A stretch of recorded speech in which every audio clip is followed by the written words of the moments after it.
Salut l'équipe, j'espère que vous allez bien. Aujourd'hui, je vais vous raconter l'histoire tragique de Prichard Colón Melendez.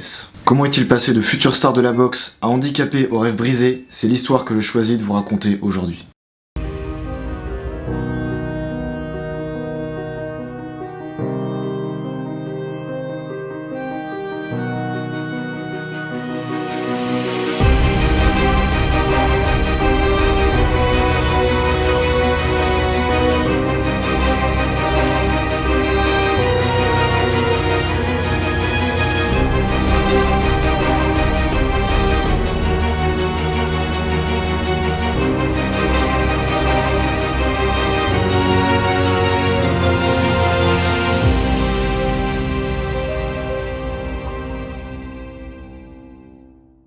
Prichard Colón est né dans une petite ville en Floride où il grandit avec ses parents Nives et Richard. Mais lorsqu'il a 10 ans, sa famille a décidé de déménager à Porto Rico où il a ainsi pu commencer sa carrière de boxeur à l'Albergue Olímpico de Salinas. C'est là-bas qu'il gagne le surnom de Diguette qui vient du nom Digger en rapport avec sa taille et sa stature. Dans sa carrière amateur, Colón s'est fait connaître en remportant 5 championnats nationaux chez les superlégers et chez les welters. Il a également gagné la médaille d'or au championnat panaméricain chez les mineurs en 2010 dans la catégorie des moins de 64 kg. Il s'est battu pour les Jeux pré-olympiques du Brésil pour gagner sa place aux Jeux olympiques de Londres en 2012. Mais il a malheureusement perdu contre un combattant vénézuélien au 3e tour. Et c'est en 2012 que Colón décide de devenir combattant professionnel. Il termine ainsi sa carrière amateur avec un palmarès impressionnant de 170 victoires pour 15 défaites. Colón fait ses débuts professionnels le 23 février 2013 face à Xavier Lasalle à Porto Rico. Colón élimine Lasalle au premier tour.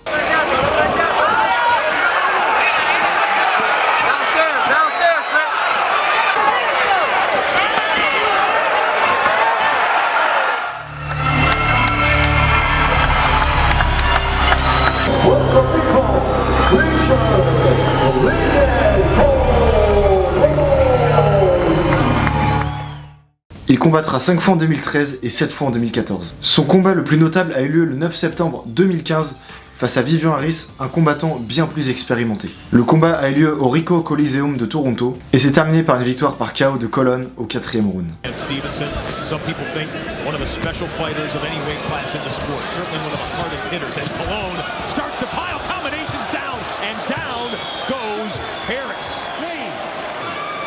Indeed it is. A 4th round knockout by a young up-and-comer. 22-year-old Prichard Colón runs his record. Un mois plus tard, le 17 octobre 2015, Colón devait combattre Terrell Williams en sous-carte du combat entre Lamont Peterson et Félix Diaz à l'Eagle Bank Arena de Fairfax, en Virginie.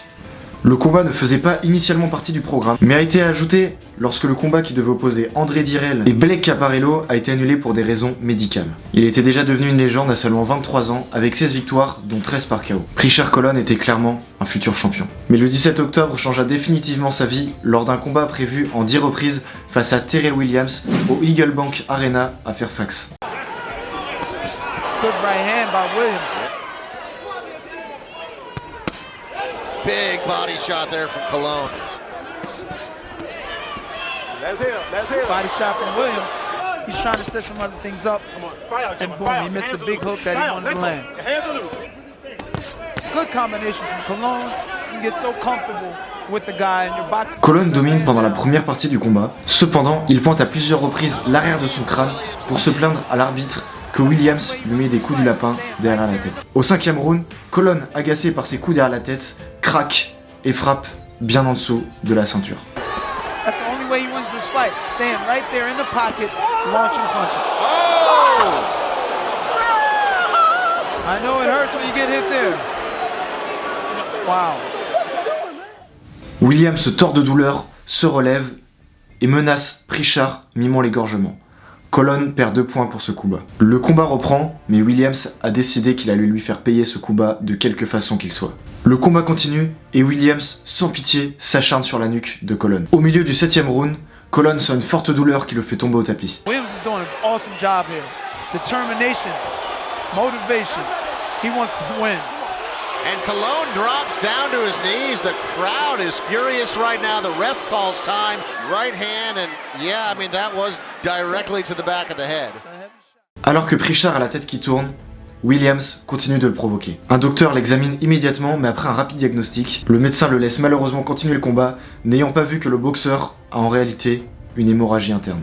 Évidemment, personne ne se dit à ce moment-là que c'est cette décision qui va mettre fin à la carrière de cette jeune promesse de la boxe. À la fin du 9e round, Williams met Colon 2 fois au tapis.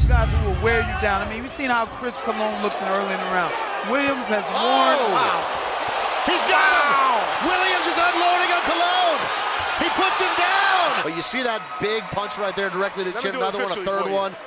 He's driving him back again. He doesn't know how to deal with the guy like Williams. Again! Got rocked a couple of times hard. Yes, there was a little bit of help there from Williams on the way down, but that one was cleanly enough. Le portoricain ne peut à peine continuer et personne ne comprend que ce dont il souffre est vraiment grave. À la fin du 9e round, son coin enlève ses gants pensant que le combat était terminé, mais ce n'était pas le cas et Colon perd par disqualification. Williams, they're trying to lace his gloves back up. Oh man, that's devastating. This is unbelievable. Oh, they waved it. Yes, that's agreeable. By disqualification, Terrell Tiger Williams. Une fois descendu du ring, le boxeur dit à sa mère « Maman, je ne me sens pas bien, je suis nauséeux, je ne vois plus ». Avec sa mère à ses côtés dans l'ambulance, Colon a été emmené à l'hôpital Innova de Fairfax où il y subit un scanner qui montra un hématome sous-dural. La neurochirurgie d'urgence a réduit la pression sur son crâne, mais il était déjà trop tard, les séquelles étaient irréversibles. Colon finit dans un état végétatif. Vamos a grabarle algo a Aileen. Tírale una guiñadita a Aileen. Dile. Dile te amo con los ojos, Aileen. Te amo. Cierra los ojos así. Te amo con los ojos. Te amo. Ríete pa' Aileen. Ríete pa' Aileen. Aujourd'hui, Prichard Colon mène le combat le plus dur de sa vie. Dale, ahí lo tiene. Here we go. Left foot. Prichard. Dale, dale, derecho, derecho. Il est soigné par sa famille et suit de nombreux traitements pour rendre sa situation supportable. Malgré son état de santé, Colon est toujours le même. Et non seulement il a laissé une énorme empreinte de la boxe, mais encore aujourd'hui, il continue de faire l'histoire. Vous pouvez suivre le combat de Prichard Colon sur YouTube grâce à la chaîne de sa mère Nives Colon et son père Richard Colon, que vous aurez dans la description. J'espère que cette nouvelle histoire de boxeur vous aura plu. Je vous laisse me dire dans la description quel serait le prochain boxeur que vous aimeriez que je traite dans la prochaine histoire de boxeur. Je vous invite également à vous abonner, activer la cloche pour recevoir les notifications et liker la vidéo si elle vous a plu. Également la partager à vos amis, c'est le meilleur soutien que vous pouvez offrir à cette chaîne. Sur ce, on se retrouve très vite pour une prochaine vidéo. C'était Léo. Bye.